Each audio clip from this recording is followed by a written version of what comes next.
going on too. We're gonna react to Moon, how the internet destroyed critical thinking forever. Moon is one of the best YouTubers out here, man, when it comes to talking about some real deal spill. You know what I'm saying? Not just some generic stuff. So we're gonna get into this reaction video, chat.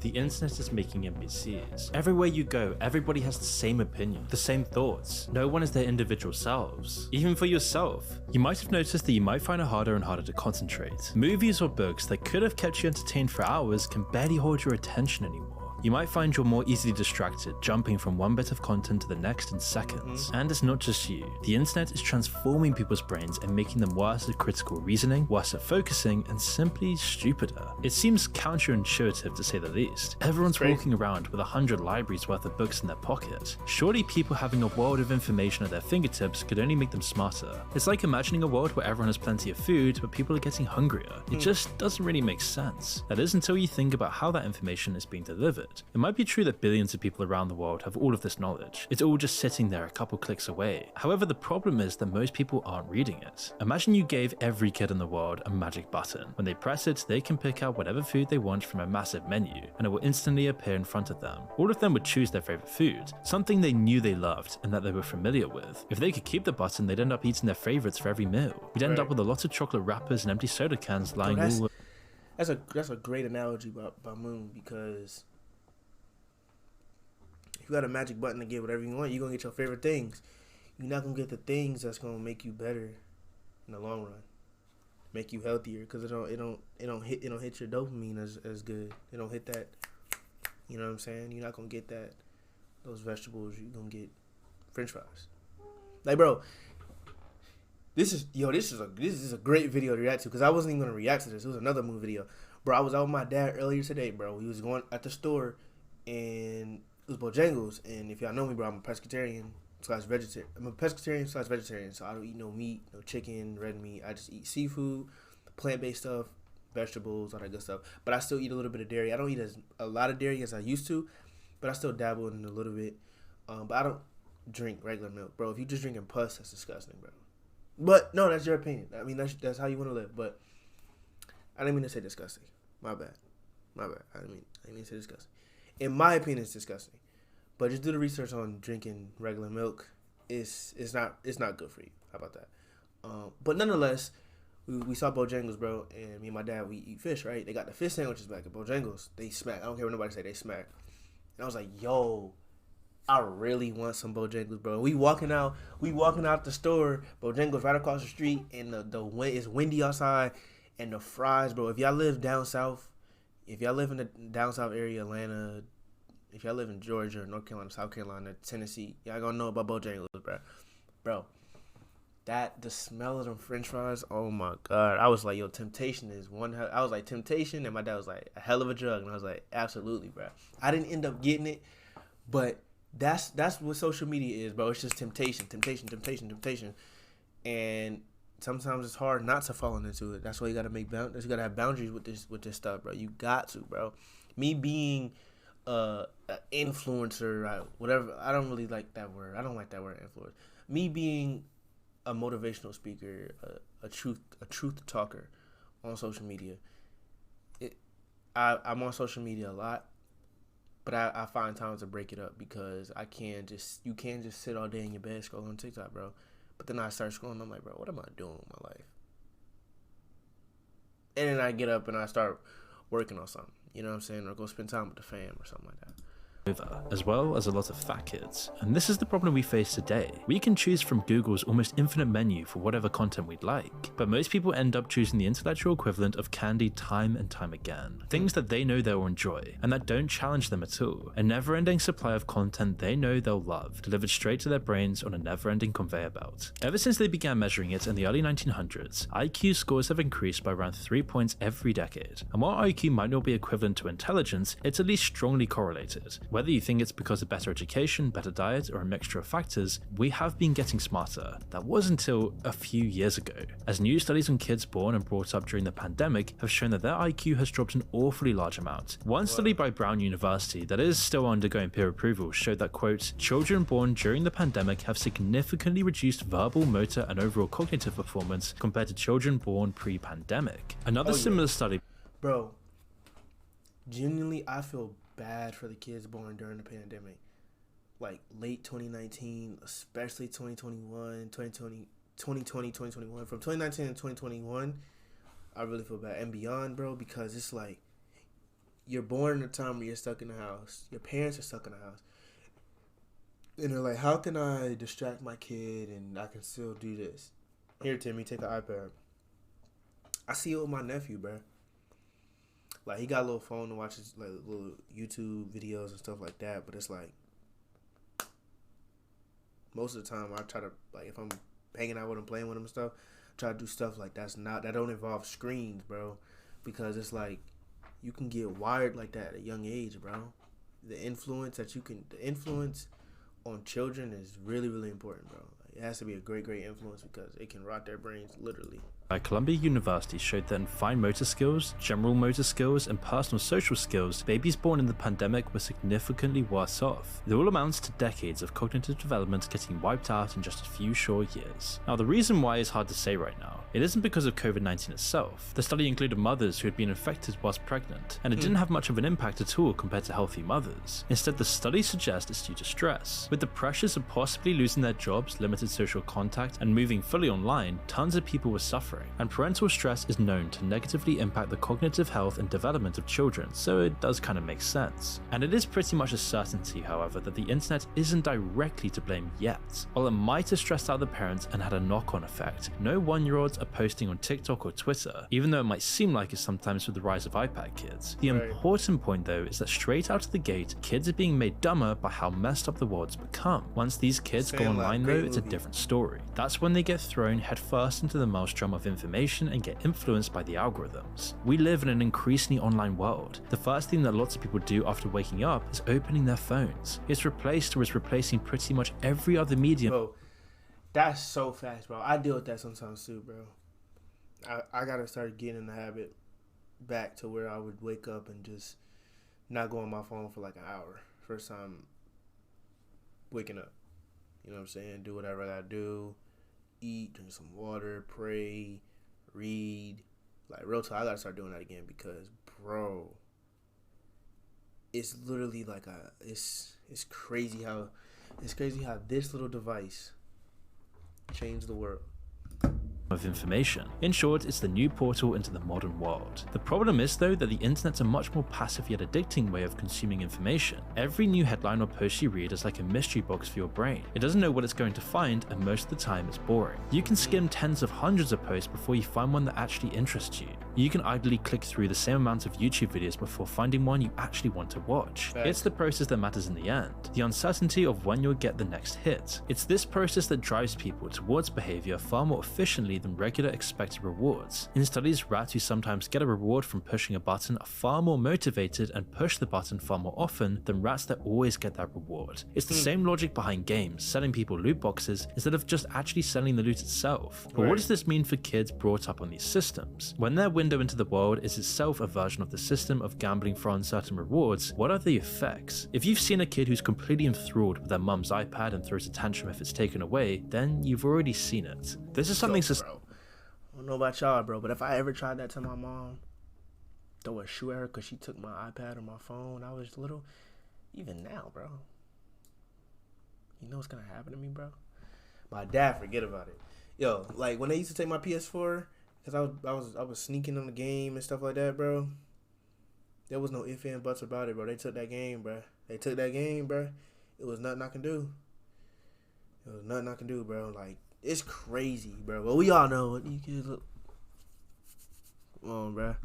Society has realized, although it might not have really accepted it yet. You see, the World Health Organization recommends that schools have strict rules about smartphones and that parents and teachers should drastically limit screen time. The 2019 announcement came after studies showed that intensive use was implicated in poor memory, psychological problems, and mental health issues, as well as text comprehension problems. In other words, smartphones make kids forget things easier, makes them depressed, and makes them worse at reading. Their mistake though was in not expanding the advice to people above the age of 18. So what's it doing to adults? If kids were the only ones whose brains were changing and transforming under these pressures, then they'd be the only ones really affected. But everyone from the cradle to the grave has a degree of neuroplasticity. It seems obvious when you think about it. You're always creating new memories whenever you're conscious. These are the brain forming new connections or reliving old ones that it recognizes. So whatever age you are, your brain is constantly changing and adapting itself to its environment. The problem is with the modern environment we find ourselves in. In the West at least, pretty much everyone owns a smartphone and interacts with the internet in some way. Some older people might have chosen not to partake, but among 16 to 24-year-olds in the UK, over 95% own smartphones, and on average they check them every 12 minutes. The way that so much of our lives are lived through the internet and through screens makes it far less noticeable than other addictions. If you order your groceries, read your news, and get your entertainment from one device, then it'll become second nature. It makes the cycle of addiction for smartphones and internet use far easier to fall into. The internet has made it much easier to learn everything about anything, but at the same time it can be really hard to figure out what information is accurate. Most of the time we assume the first headline or Google result we read is the truth, but that doesn't give us the full picture. And there's a way to actually break free from the internet's algorithms and echo chambers using a website and app called Ground News. They gather related I felt it coming, but I was like, yo, let me give him a chance. When is this ad over? It's a long ad. That was like 2 minutes, bro. And off the unlimited access like 2 minutes, chat. The same one I use to provide you societal commentary grounded in facts. I really believe this is the future of news. How does using your smartphone actually change your brain? Anecdotally, it's far more obvious in kids whose brains are far more malleable. This video of a kid swiping on an imaginary iPad in his sleep tells you all you need to know. But scarily, what might seem like a slightly unbelievable video turns out to have a scientific basis. One study examined how the brains of people who regularly use touchscreens change over time. Those who use them a lot, like smartphone addicts, show an increase in cortical potential for their thumbs and index fingers. It means that people's brains got so used to overusing their thumbs and certain fingers, giving the parts of the brain that direct them much more attention than normal. And this is what forms the foundation of the addictive cycle. The brain's unconscious processes see it simply as a reward mechanism. The use of the thumb and the finger swiping on the screen leads to a dopamine release, so the brain adapts to make itself more efficient at it, and possibly loses other skills over time as a result. This is the source of that mindless scrolling we find ourselves immersed in. And so that's just one way that mobile phone use and the internet changes people's brains. But how does it change people's minds? Well, as we go into another election year, in both the UK and the US, as well as a bunch of other countries, people are definitely more divided than ever. In the US, the same mouldy candidates and the same black and white issues are dominating the election once again. For some, politics has crystallized into an us v them scenario, where the opposition are completely wrong about everything. For others, the culture war has led to an increasing apathy and detachment from the whole system. It's like millions of people stopped appreciating the nuance and doubled down on whatever belief system they were predisposed to be attracted towards. And people often blame social media for this, based on how it pushes people towards echo chambers. It's something we'll explore further later on. Bro, like, okay, we can blame social media for stuff like that. We can blame social media for people being less smart or having less attention. But it also comes down to you. Like, you have to want to change. You have to want to not be an addict to your phone. You know what I'm saying? Like, yeah, I can go on and scroll. But it's like, you gotta want to change, dog. It comes down to it, like, you have to want to change. If you don't want to change, you're not gonna change, and you're gonna keep falling into temptation. And some days, sometimes you might fall into it for a little bit, but you gotta have the mental fortitude to just snap out of it and be like, all right, let me do something else. You know what I'm saying? So we could blame social media, but you also gotta blame your willpower, bro. Just willpower is so important, especially in today's day and age. I don't know about other generations. Obviously, it was important because it's temptation in every single generation. It just changes over time. But I feel like this temptation is probably the worst in human history, bro. You have to have willpower to not fall into temptation, because it's crazy, dog. But it might not be one of the only reasons. Reading comprehension is another thing that social media affects. We don't read Twitter or Facebook or really anything else on the screen like we read a book. Instead, we skim read, our eyes darting around to find the relevant. Bro, you feel me, bro? That's why I started getting to books. That's why I started reading books, bro. You know what I'm saying? I started reading books. I'm like, bro, I gotta be able to read. You know what I'm saying? You gotta be able to read. and information. It's completely different to reading line after line in order, more like hunting than just going through it. It's a process that comes from the mechanical dopamine loop we talked about earlier. Our brains try to get more efficient and maximize the pleasure they get. It means they begin cutting out the boring bits and getting straight to the good stuff always, and if they don't find what they're looking for, they get bored and move on. There's always another thing to read or consume, so wasting more than a few seconds of reading something just isn't worth it anymore. And the result of all of this is that people stop reading things that they don't want to listen to. If something doesn't match up with their preconceptions and their expectations, it doesn't give them that dopamine hit and they go elsewhere. People will see and engage with things that make their beliefs seem right, or things that make the opposition seem stupid and wrong. It doesn't help that the tech companies know all of this as well. They specifically feed people rage bait and comfort agreement on a daily basis to keep them hooked on the dopamine cycle. It ends up creating millions of people who are completely submerged in dogmatic thinking and a strict ideology. It all makes mob mentality that much more likely, to the point that it becomes the norm. It's already been established in discourse that herd thinking is everywhere on the modern internet. Just one piece of information, regardless of whether it's true or false, can set thousands of people down the warpath. And a lot of it is to do with the lack of consequences. Anonymity is powerful, and it means that people say whatever they want based on an immediate emotional reaction. But a larger part is due to the experience of being caught up in one of these online waves. If you've ever been packed into a large crowd, then you'll know it's a unique experience. You can find yourself getting sucked in by an undercurrent of shared emotions. Each individual moment is chaotic and confusing. Rumors spread like wildfire. Someone might think they overheard something and spread it around, and once it catches on, it can change the crowd's mood almost instantly. What's key though, is how the crowd becomes a single entity, which overshadows the individual people that are a part of it. People become united by those underlying emotions, whether they're happiness and joy or fear and anger. It's a powerful, motivating, and almost tribal experience, which would obviously predispose. Yo, chat, if you're not really getting what he's saying, bro, he said the people become one entity, bro. The crowd becomes one entity, and it loses the individuality in every person. Oh my God, he cooked, bro. He cooked. To get caught up in by social biology. It would be useful for a tribe to all feel the same things and amplify their feelings together when they get threatened. It makes them unified and ready for action. What's important about crowds and mobs though is that they're stupid. One rumor or spark can set them off and make people do things they would never do alone. Normal people turn into temporary monsters, so caught up in the waves of emotions that they do unthinkable things. Social media takes these powerful evolutionary mechanisms and warps them for its own gain. In fact, on social media, the individual gets eliminated pretty much entirely, and everyone becomes part of the crowd, adding to its numbers and consequently adding fuel to whatever fire is burning at that time. That skim reading and hunting for information process we talked about goes haywire. Once whatever cause or inciting incident is vaguely understood, not much else matters. People pick up on the emotional undertones of the situation far more quickly than the specific facts. It means they don't have time to be rational and think things through before they get caught up in the wave. To do that would mean denying that addictive process and undoing years of daily conditioning.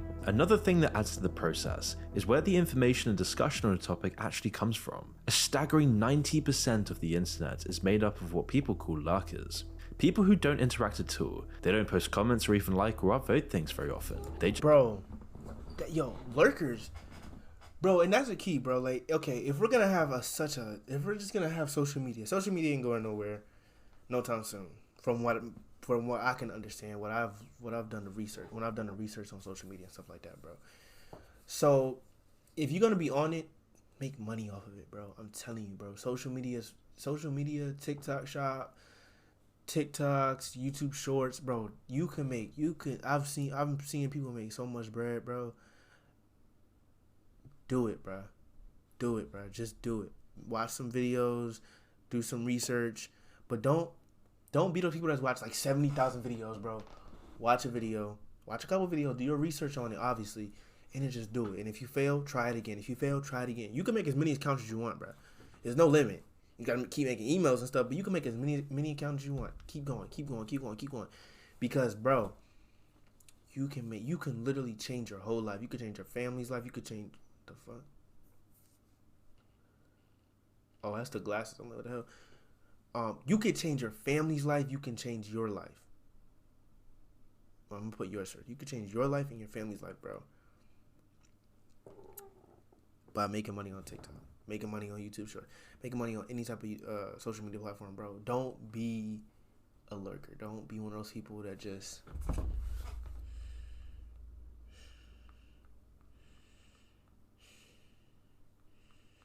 and don't even scroll. I mean, don't even scroll. Don't even comment. Don't do nothing. Y'all just, this is what y'all doing.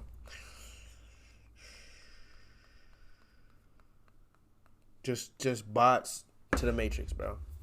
So if you're going to be on social media, make money off of it.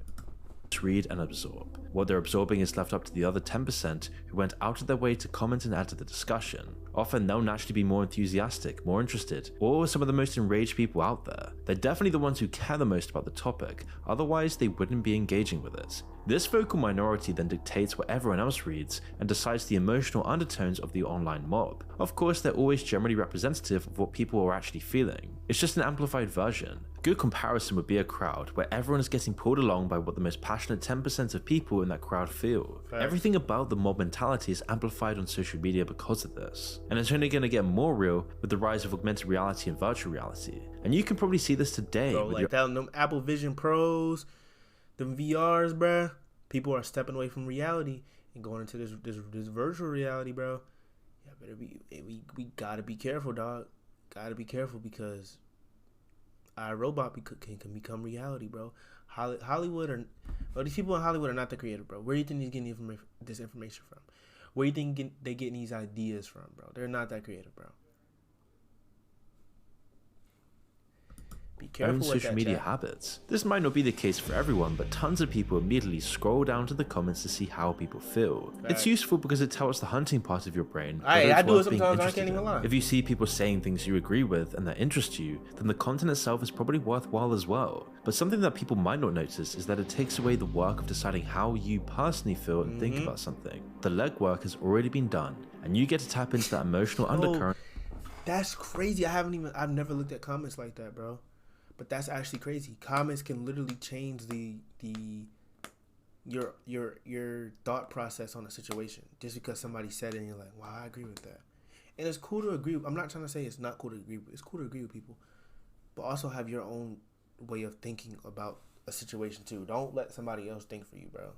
That is the worst thing to do because then you're not living for yourself. You're living through people. Of the online crowd almost instantly. The comments act as a replacement for the way you instinctively take in the atmosphere whenever you walk into a room with other people. This is all relatively natural for things that aren't complex issues with no right answer. If someone famous and well-loved dies, then you can instantly understand the emotions that go along with that. Right. It's heartwarming and comforting to know that so many people are feeling the same things that you feel. It adds a sort of comfort that can temporarily placate how lonely social media and modern life can feel. But the problems arise when it's not a simple situation, and instead it's a complicated issue with no real right answers. The kinds of issues you might find in politics, for example. Instead of making their own judgments based on their own personal experiences of the world, people fall into the mob's verdict on the issue. Now imagine this process repeating every day for years on end, and it all becomes clear why people are so divided today.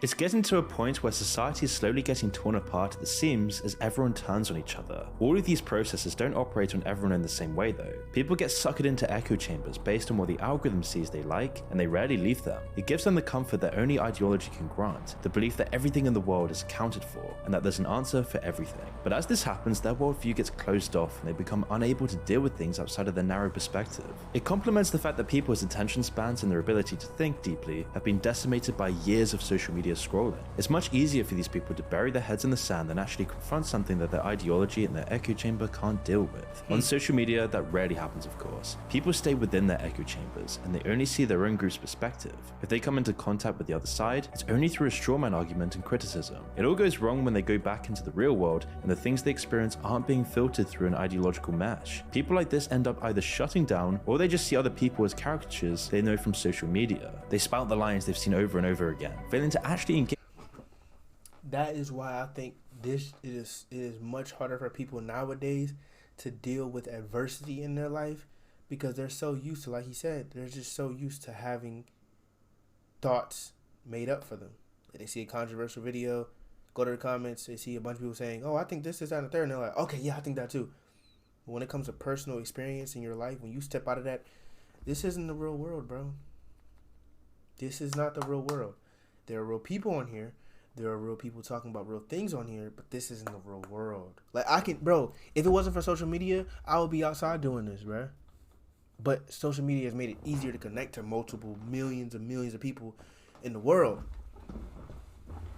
But eventually, bro, I want to be a motivational speaker. I want to be talking in front of hundreds and thousands of people on a stage and saying what I'm saying here in front of people in real life, because that's human nature, bro. Right? But I feel like, and you know, I've been thinking about this lately. Like, bro, why are people nowadays? Why is it so hard for people to deal with adversity in their life? Why do they just go straight to depression, or they go straight to substance abuse and stuff like that? It's because they stepped out of that virtual reality and like, yo, I gotta think for myself. I gotta make this decision, and like this is that and the third, and it's a culture shock for them. It's like when you take a cold shower. It's like, whoa, you know what I'm saying? Hey, man. Be careful, chat. With the person across from them. It's this late stage symptom of society's illness that gives rise to the NPC meme. It's only when people are completely submerged in ideology that they reach this point, though that doesn't take long sometimes. It's always seriously damaging society, possibly fatally in the long run, but the people who have orchestrated these changes and built these machines don't really care, but they actively encourage it. The same echo chambers that formed on social media are just a more effective and wide-reaching version of the model that mainstream news has been running for decades. They weren't even built for this purpose. The online echo chambers and algorithms don't exist solely to turn people into NPCs, it's just a happy byproduct for the people running them. Their main goal is just to extract advertising money by keeping people engaged, the rest is just secondary. It's the same principle that the mainstream media has been exploiting for decades now, only far less efficiently. Unlike Twitter or Facebook, they can't personalize the content they show people to maximize engagement, so they go for a catch-all method instead. A few choices of channels only really push two versions of the narrative. They give people an enemy to hate, whilst reporting everything else within their ideological lens. Real issues rarely get solved, because they're not the ones being publicized every day and focused on. They rarely talk to people without a teleprompter, or delve into actual issues at all. People can't talk for more than 30 seconds before they're replaced by the next ideological spokesperson. It was already a growing problem before, but social media's war on attention spans has made them double down, to keep people from just looking at their phones instead. It's hard to notice for most people, either it's all they've ever known, or they're just too indoctrinated to tell. But watching newer online journalists, without any of this baggage, really does show the modern news cycle for what it is. It's simple really. When you look at anyone online, any of these travel people, you actually learn so much more about the world and have a much deeper understanding of complicated issues than just watching these little highly edited snippets. Nowadays, while social media might slowly be eating the mainstream news networks, they're working hand in hand on keeping the culture war going. If people are divided and constantly paranoid at the other side, then it leaves the people with real power free to do what they want. The fewer free thinkers there are, the easier it is for politicians and billionaires to keep the status quo. They can keep drawing people into never-ending ideological arguments, and they can keep people drunk on endless entertainment. It means people are too distracted to see the real issues. We keep getting new information on how far the offshore tax havens really go, and just how much of our wealth is being hoarded and wasted in vaults. But even when it's right there, nobody pays attention. It's not an ideological issue, and it would actively hurt the people. It's right in front of your face, bro. Just wake up. Power if it was talked about more. So the algorithms don't promote it, and the news does the bare minimum in covering it. And there's so many other issues, like the certain client list, that can never be spoken about by anyone, because it's all about money and nothing else. It's why the establishment has been desperately trying to cancel Joe Rogan for years, despite the fact that he's pretty much a normal dude when it comes to his views. He actually talks to people and lets them add nuance and understanding to the world, something which goes against everything they're trying to uphold. His popularity and the popularity of other people like him is the light at the end of the tunnel. There's still millions of people that are desperate for long, in-depth discussion on the issues that actually affect them. The appetite for that never went away. What's key is that people try as hard as they can to keep their critical faculties alive despite the constant onslaught. But as long as there are still people trying to do that, the world hopefully won't just be completely populated by NPCs. Hey Chad, that was a great video. That was a great video, bro. I'm gonna keep it a bean. That was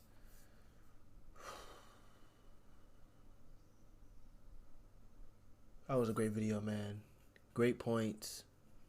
You know what I'm saying? Some of the stuff I don't agree with, like social media is to blame for people being, you know, IQs dropping this and our attention span. Yes, it plays a part, but at the same time,